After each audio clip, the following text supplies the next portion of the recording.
اللهم صل على سيدنا محمد يا رب صل وسلم دائما ابدا على حبيبي.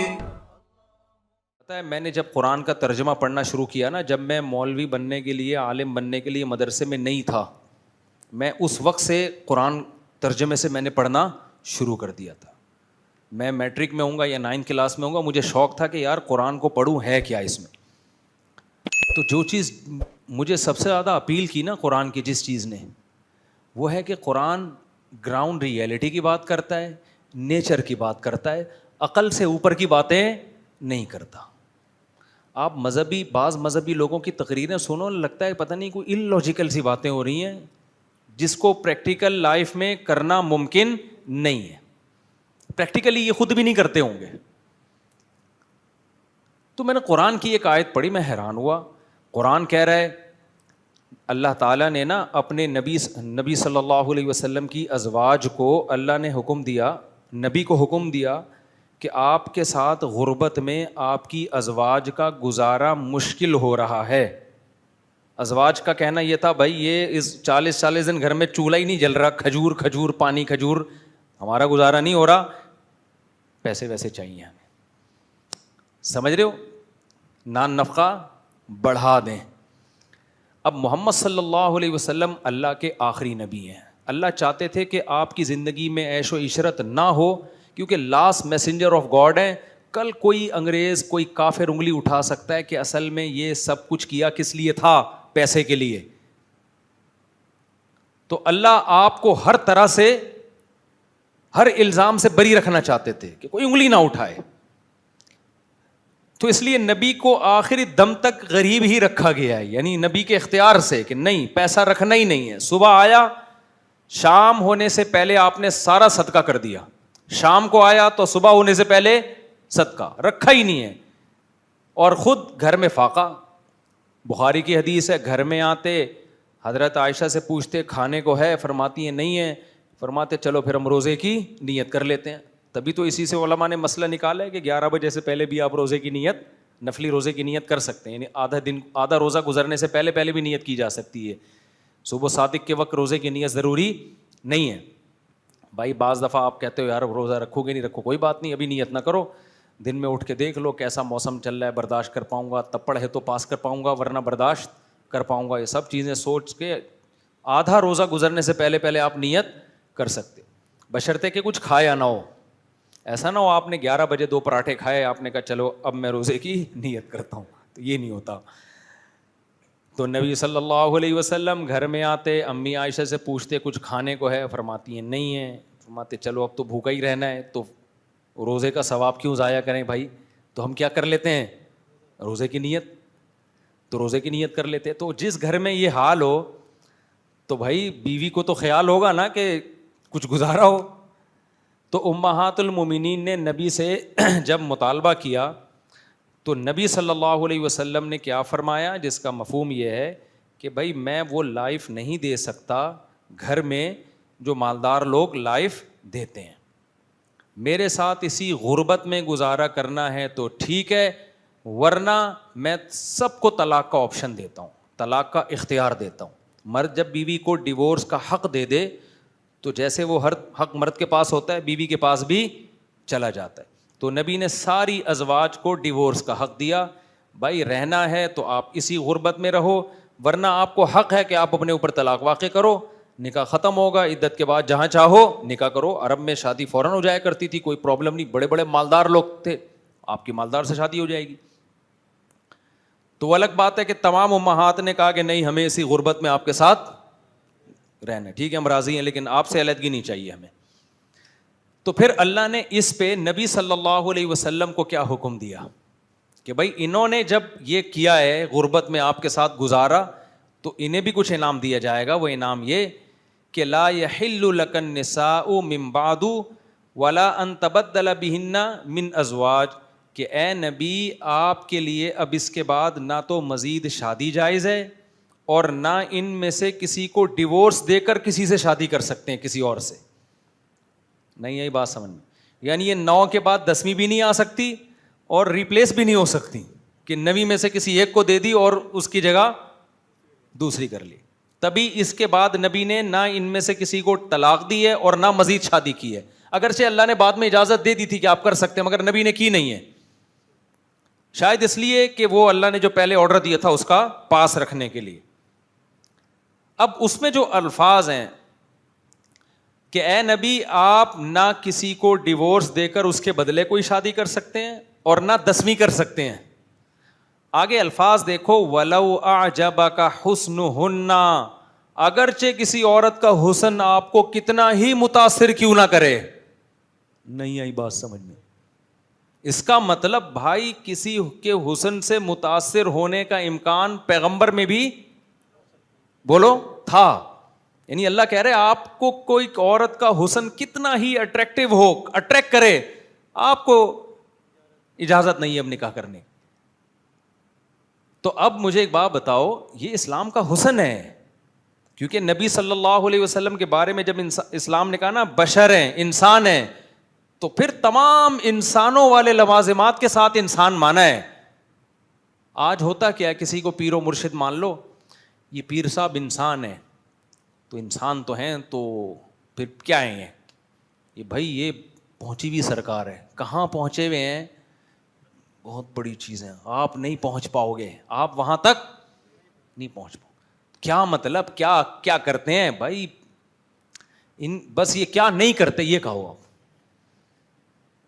ہمیں بتایا گیا انسان کا مطلب کیا ہوتا ہے, انسان ہوتا ہے, ٹھیک ہے نا, تمام لوازمات کے ساتھ کیا ہے, انسان ہے.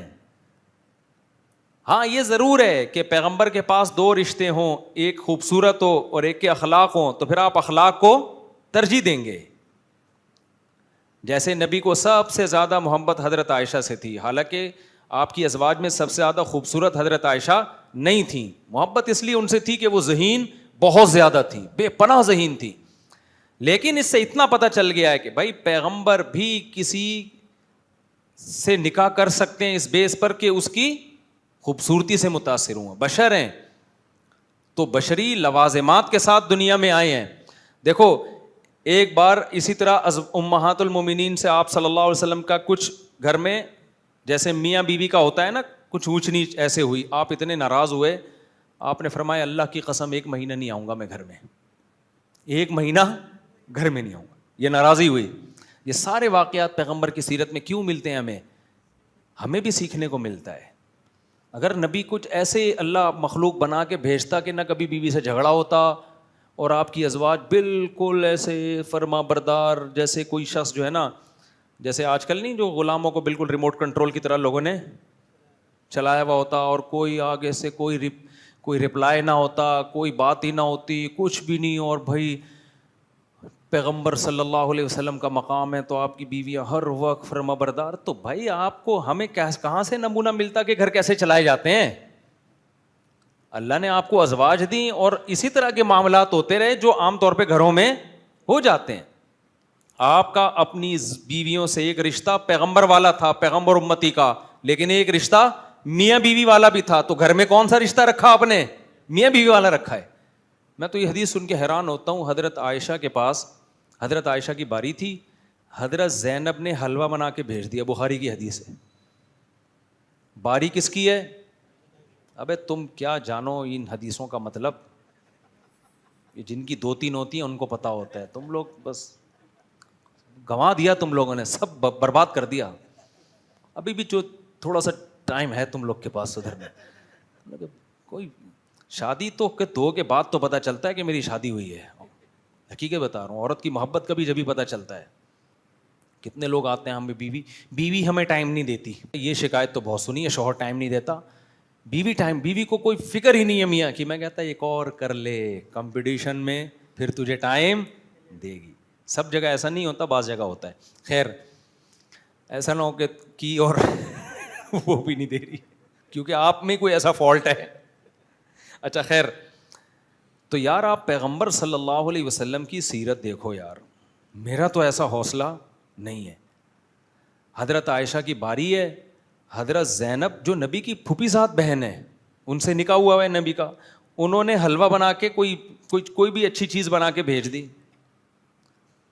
تو حضرت عائشہ مسجد نبوی میں ہیں اور صحابہ بھی موجود ہیں. بھائی دوستوں کے سامنے بیوی کتنی رسپیکٹ دیتی ہے نا اپنے ہسبینڈ کو. شاید اس وقت پردے کی آیتیں نازل نہیں ہوئی تھیں, یا پردہ کیا ہوا ہو, چہرے پہ کپڑا ڈالا ہوا ہو. دونوں صورتیں ہو سکتی ہیں, یا تو چہرہ پہ کپڑا ہوگا یا یہ کہ پردے کی آیتیں نازل نہیں ہوئی ہوں گی اس وقت تک. لیکن صحابہ موجود تھے وہاں. تو جب آپ کے دوست احباب موجود ہوتے ہیں تو پھر تو عورت اور زیادہ ریزرو ہوتی ہے نا کہ بھائی جھگڑا کمرے میں کر لیں گے, ابھی یہاں تو ایک بڑی باوقار محفل لگی ہوئی ہے. تو انہوں نے حضرت زینب نے حلوے کی پلیٹ بھیجی, اور حضرت عائشہ کو جب پتہ چلا نا, خادم لے کر آیا, حضرت عائشہ کو غصہ آیا کہ میری باری میں سوکن کی مداخلت کیوں ہو رہی ہے. یعنی باری میری ہے تو اپنی باری میں حلوے بنانے تھے نا. کیا خیال ہے بھائی, باری میری ہے اور آپ کھانا وہاں سے آپ بنا کے بھیج رہی ہو. تبھی تو یہ جو بے وقوف قسم کے لوگ 2 شادیاں کرتے ہیں نا, اور پھر مجھے اپنی حماقت کے واقعات بتا بھی رہے ہوتے ہیں, تو میرا دل چاہ رہا ہوتا ہے ان کی بیوی نے ان کو اتنے ٹھڈے نہیں لگائے جتنے میں لگاؤں. بتا رہے ہوتے ہیں کہ میں جب ایکچولی میں پہلی وائف کے گھر ہوتا ہوں نا, تو ٹھیک 4 بجے میری فرسٹ وائف فون کرتی ہے اور مجھ سے خیریت پوچھتی ہے, تو سیکنڈ کو اس پہ غصہ آتا ہے. میں نے کہا نہیں, اس کو تو شکریہ ادا کرنا چاہیے کہ ماشاء اللہ میری باری میں آپ کی فرسٹ وائف سے کیسی ماشاء اللہ بے تکلفی کی باتیں ہو رہی ہیں. بعض لوگ کہتے ہیں میں فرسٹ وائف کے جب گھر ہوتا ہوں نا, تو ٹھیک 1:30 بجے میری سیکنڈ کا, پھر سیکنڈ کے گھر ہوتا ہوں یا فرسٹ کے گھر ہوتا ہوں, سیکنڈ کا فون آتا ہے اور وہ مجھ سے خیریت پوچھتی ہے, میں خیریت بتاتا ہوں, ہیلو ہائی. اس پہ میری پہلی والی کو غصہ آتا ہے. تو میں نے کہا پاگل کا آدمی, تو میرے تو عجیب پڑھے لکھے لوگ جب اس طرح کی باتیں کرتے ہیں تو بہت حیرانگی ہوتی ہے یار. تو تم اس کے گھر بیٹھے ہوئے ہو اور فون پہ گپیں کس سے لگا رہے ہو اس سے. آج ایک بندہ آیا 2 کیوی ہے نا, اس نے ایسے واقعات اب آ رہے ہیں, حادثات کہہ لیں یا واقعات کہہ لیں. تو کہہ رہا ہے میں نے 2 کیوی ہیں, مجھے ہدایات دیں کیسے چلاؤں میں نا. میں نے کہا جب پہلی کے گھر جاتے ہو نا, پھلترو کی طرح دوسرے کی بچوں کو وہاں نہ لے جایا کرو.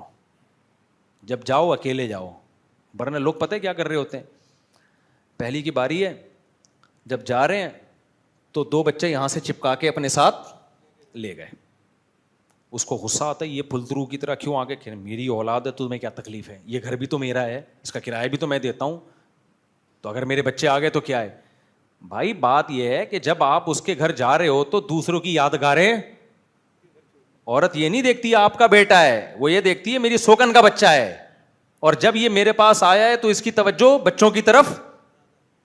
آپ بھتیجا بھانجا لے جاؤ, اس سے اتنی تکلیف نہیں ہوگی. تو اس لیے تو میں سوچ رہا ہوں ایک کورس کروا دوں اس کا میں, تاکہ چھچوری حرکتیں نہ کیا کرو.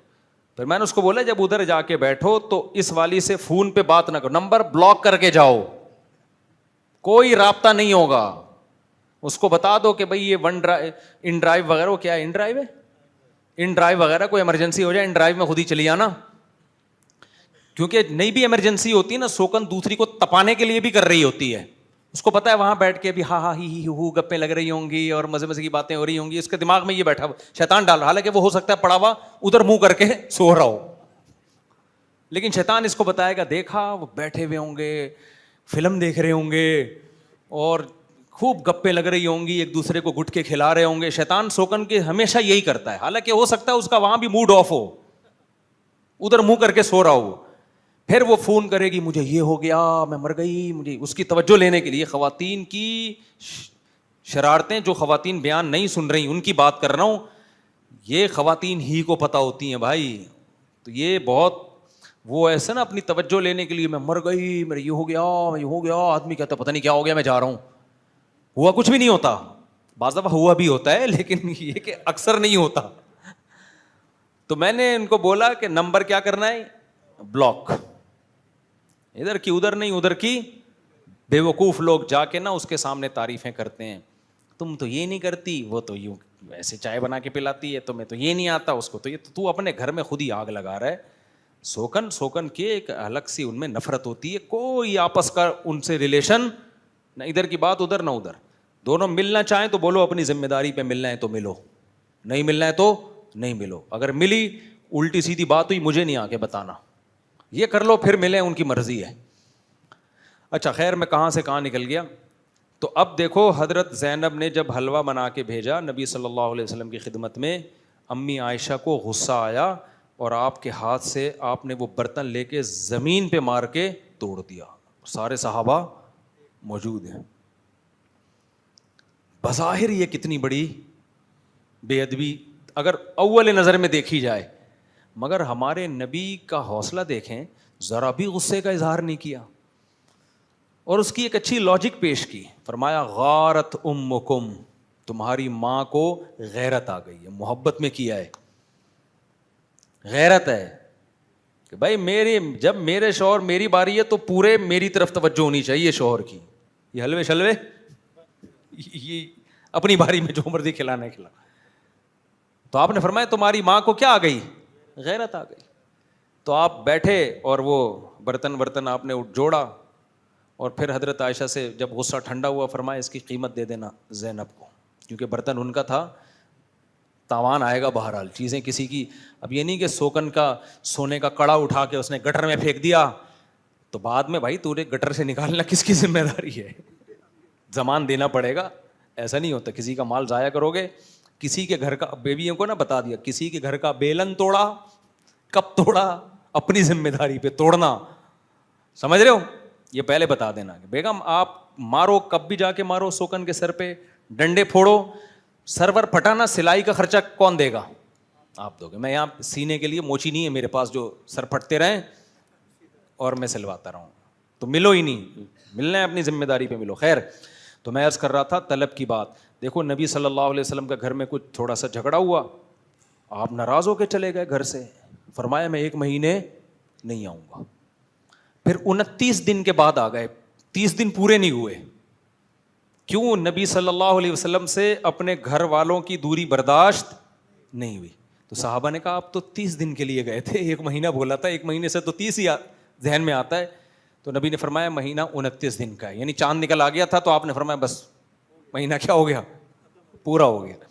تو ہمارے نبی کی نارمل لائف تھی, نیچرل لائف تھی, اس میں تکلف نہیں تھا. ایسی لائف تھی کہ ایک بہت اپر لیول کا آدمی اس میں نبی کو فالو کر سکتا ہے, اور ایک ٹماٹر والا دیہاتی کسان بھی اس میں نبی کو فالو بولو کر سکتا ہے. سب کے لیے لقد کان لکم فی رسول اللہ اسوۃ حسنہ, سب کے لیے اس میں نمونہ ہے. میں نے ایک دفعہ ایک حدیث بیان کر دی, لوگوں نے اتنے اعتراضات کیے, اور یہ جو ملحد ہے نا ایتھیس, یہ اس حدیث کو بہت بیان کرتے ہیں نبی پہ طنز کرنے کے لیے. معاذ اللہ, نبی صلی اللہ علیہ وسلم گھر سے باہر نکلے, آپ کی کسی خاتون پہ نظر پڑ گئی, آپ فوراً گھر آئے واپس اور اپنی زوجہ کے پاس گئے. پھر آپ نے فرمایا عورت جب گھر سے نکلتی ہے, اگر کسی کی عورت پہ نظر پڑ جائے اور دل میں اس کے خیالات آئیں تو اس کو چاہیے فوراً اپنی زوجہ کے پاس آئے تاکہ ان خیالات کی تسکین ہو جائے, تاکہ شیطان کو نا ورغلانے کا موقع نہ ملے. تو اس پہ نا ملحد لوگ بہت اعتراض کرتے ہیں, یار نبی کی نظر کسی عورت پہ پڑ گئی تو دل میں خیال آ گیا. او بھائی اگر نبی یہ نہ بتاتے تو کسی کو پتہ چلتا ہے بھائی؟ تو یہ تو مرد کے ساتھ ہو سکتا ہے, غیر اختیاری نظر پڑ سکتی ہے, یا آ سکتے ہیں, کسی کے ساتھ بھی, آدمی ہے کھا رہا ہے تو سب کچھ ہو سکتا ہے. اس کا حل بتا دیا, بھائی کہاں جانا ہے, اپنی زوجہ کے پاس آؤ تاکہ وہ خیالات تمہارے دماغ سے نکل جائیں. ورنہ شیطان کیا کرے گا, انہیں یہی پہلے خیالات آتے ہیں, پھر پہلے نظر نبی کی نظر تو غیر اختیاری پڑی تھی, غیر اختیاری نظر تھی. پہلے کیا ہوتا ہے غیر اختیاری نظر, پھر جان کر نظر ڈالتا ہے, پھر خواہشات پیدا ہوتی ہیں, پھر چھوٹے جرم کرتا ہے, ہینڈ پریکٹس وغیرہ کی طرف آتا ہے, پھر بڑے جرموں کی طرف جاتا ہے, بالآخر زانی بن جاتا ہے. ہوتا ہے کہ نہیں ہوتا؟ تو ہمارے نبی نے کتنا اچھی سیرت آپ نے بتا دیا. حدیث میں آتا ہے نبی صلی اللہ علیہ وسلم, بخاری کی حدیث ہے, آپ فجر کی نماز پڑھانے کے لیے آئے. فجر کی نماز, صحابہ انتظار میں, اقامت ہو چکی ہے. اچانک آپ نے فرمایا یا ایھا الناس انما انا بشر مثلکم, اے لوگو میں تمہاری طرح کا انسان ہوں, انسا کما تنسون, جیسے تم بعض دفعہ بھول جاتے ہو میں بھی ایسے بعض دفعہ بھول جاتا ہوں. پھر فرمایا مجھ پہ غسل فرض ہے اور میں غسل کرنا بھول گیا ہوں. اب اگر آپ نہ بتاتے کسی کو پتا چلتا؟ تو آپ گئے ہیں اور غسل کر کے آئے, اور صحابہ کہتے ہیں آپ کے بڑے بال تھے اس سے پانی ٹپک رہا تھا. سمجھ رہے ہو کہ نہیں سمجھ رہے؟ تو یہ سب چیزیں اگر انسان صحیح عقل سے سوچے تو یہ تمام باتیں پیغمبر کے نبی ہونے کی دلیل ہیں, اور ملحد لوگ, بے وقوف لوگ, احمق لوگ اسے پیغمبر کے نبی نہ ہونے کی دلیل قرار دے رہے ہوتے ہیں. تو انسان جب صحیح سوچتا ہے نا, تبھی میں کہتا ہوں ہمیشہ نارمل لوگوں کو فالو کیا کرو, ایب نارمل لوگوں کو فالو مت کیا. بزرگی کا جو ہماری سوسائٹی میں عجیب و غریب قسم کا جو کانسیپٹ چل رہا ہے نا, یہ بعد میں آیا کانسیپٹ, اس کا بزرگی سے کوئی تعلق نہیں ہے. انسان بنے آدمی, انسان اخلاق صحیح ہو, ہوس نہ ہو, غیر اخلاقی طریقوں سے چیزوں کو لوٹنے کھسوٹنے کا اس میں جذبہ نہ ہو, فرائض واجبات پورے کرتا ہو, تو بزرگ اللہ کی نظر میں. تو میں وہ طلب کی بات کر کے نا, کہ حدیث میں طلب کا لفظ آیا تو میں پھر اس طلب کو ایکسپلین کروں گا. تو میں کہہ رہا تھا ہمارے دلوں میں بہت سی چیزوں کی طلب ہوتی ہے. ہر شخص چاہتا ہے بھائی میری عزت ہو, بے عزتی کسی کو پسند نہیں ہوتی. ہر شخص چاہتا ہے میرے پاس دولت ہو, بے عزتی کسی کو پسند نہیں ہوتی. ہر شخص چاہتا ہے میری جہاں شادی ہو وہ دنیا کی حسین ترین ہو.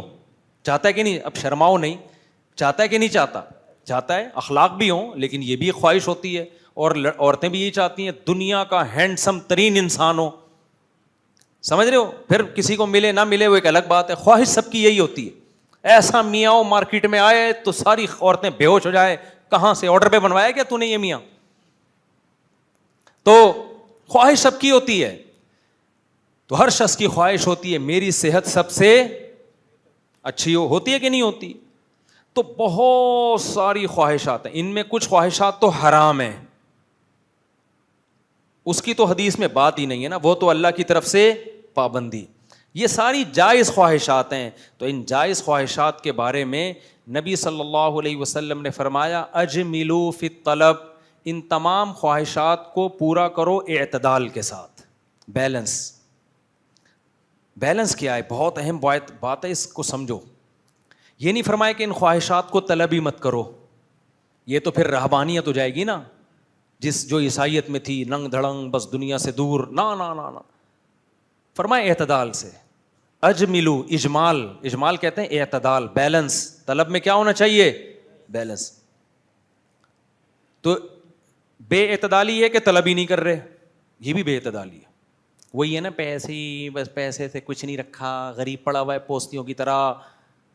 اور بس جیسے بعض لوگ ایسے ہو جاتے ہیں دنیا مسافر خانہ ہے, تو مسافر خانہ تو ہے نا, کم از کم سفر میں بھی تو کچھ پان گٹکے کے تو چاہیے نا ٹائم پاس کرنے کے لیے, بھوکا زندگی گزارے گا کیا؟ اور دوسری بے اعتدالی کیا ہے؟ دوسری بے اعتدالی یہ ہے کہ ناجائز طریقوں سے یا غیر اخلاقی طریقوں سے آپ اپنی خواہش کو پورا کرنے کی کوشش کریں. ناجائز کا مطلب تو حرام, جھوٹ دھوکے کے ذریعے. غیر اخلاقی طریقے بھی ناجائز ہیں. ناجائز کا مطلب برے ہیں. جیسے میں نے بتایا ہر شخص کی خواہش ہوتی ہے نا خوبصورت لڑکی سے شادی ہو, آپ کی خواہش تھی, لیکن آپ سے پہلے کسی اور نے وہاں پیغام بھیج دیا. تو نبی نے کیا فرمایا؟ جب کسی اور نے پیغام بھیج دیا ہے تو اس کو درمیان سے کٹا کے اپنا پیغام بولو مت بھیجو. یہ غیر اخلاقی طریقہ ہے.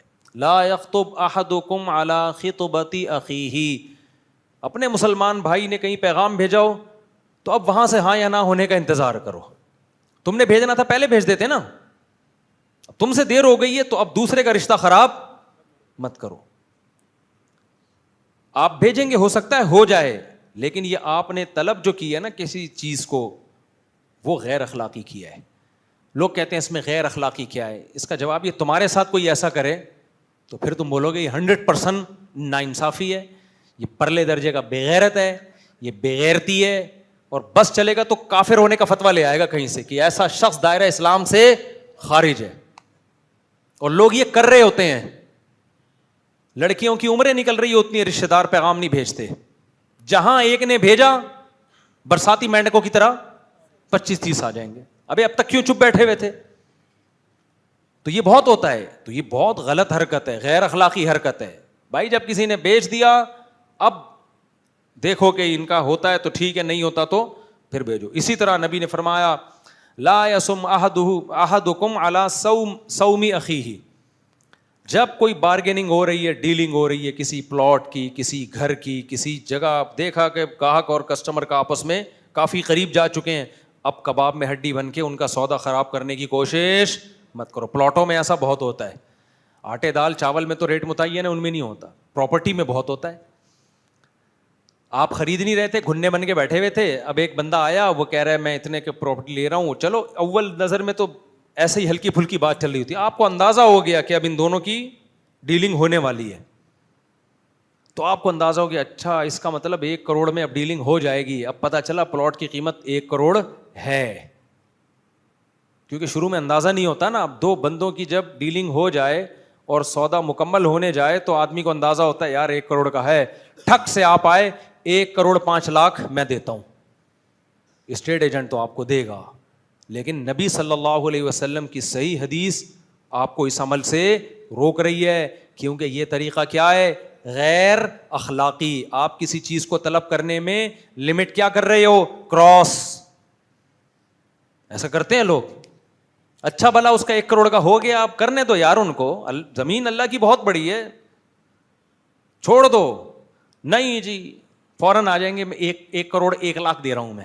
وہ بھی نالائق ہوتا ہے, پہلے زبان دے چکا ہوتا ہے, فوراً اس کو. پھر اسٹیٹ ایجنٹ کے کاٹنے کے طریقے بھی الگ ہوتے ہیں, وہ کیسے کٹاتا ہے کسٹمر کو, یار اصل میں تم آدمی اپنے ہو, میں چاہتا ہوں تم سے زندگی بھر میرا سودا چلتا رہے نا, اور میں تمہیں ایسی چیز پہنا نہیں سکتا. اصل میں جب سے میں نے تمہیں یہ چیز بیچی ہے نا, میرا دماغ اس وقت سے نا میں سویا نہیں ہوں سکون سے کہ یار میں غلط چیز تمہیں کیوں پہناؤں میں. تو ایسا کرو, اس کو چھوڑ دو, ایک اور جگہ میں تمہیں ایسے اچھی دلاتا ہوں. یہ اسٹائل ہوتا ہے, کر لو آپ. لیکن یہ کیسا طریقہ ہے, غیر اخلاقی. میرے ساتھ ایسے واقعات ہوئے ہیں, اب بہت پرانا واقعہ ہوگا, اب جس کا واقعہ اس کو نہیں پتہ چلے گا. میرے پاس ایک بائک تھی, کسی نے مجھے پہنا دی, بہت پٹپٹی سی بائک پہنا دی نا اس نے, کاغذات میں گڑبڑ تھی, مجھے پتہ نہیں چلا, میں نے معلومات کی تو صحیح نکلے. جو ہمارے اس وقت ذرائع وسائل تھے, ہم پٹپٹی بائک چلاتے رہے. اس کے بعد اس کو کوئی کسٹمر مل گیا اچھا, تو اس بندے نے مجھے آ کے کہا مفتی صاحب اس بائک کے نا کاغذات میں کچھ فالٹ ہے, اصل میں چاہ رہا تھا کہ یہ غلط چیز آپ کے ہاتھ میں نہ جائے. بعد میں مجھے پتہ چل گیا کہ یہ سارا totally A to Z game ہی تھا. یہ اس کو اصل میں کوئی اور کسٹمر مل رہا ہے, تو اس کو اب یہ کہہ کے نہیں بیچ رہا کہ فالٹ ہے, کاغذ میں فالٹ تھا, لیکن وہ فالٹ والی گاڑی BCوں کو گھما رہا ہے, اور جب ان سے لینی ہوتی نا تو ہر ایک کو یہی کہہ کے یار یہ ڈاکومنٹ میں تھوڑا سا کیا ہے فالٹ. اب فوراً آدمی کہے گا بھائی لے جا اس بائک کو, تو سستی قیمت پہ بیچے گا وہ. تو یہ سارے کیسے طریقے ہیں بھائی, غیر اخلاقی.